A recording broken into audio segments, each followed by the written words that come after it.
So I started this practice in 1962. Let's do the twist. And that's where we started the twist.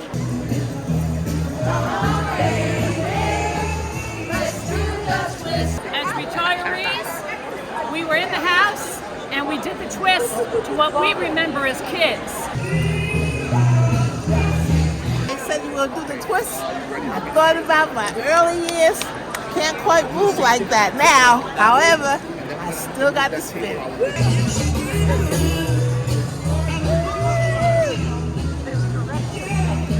I wasn't nervous because doing the twist was always a thing growing up. I used the baton twirl to the twist.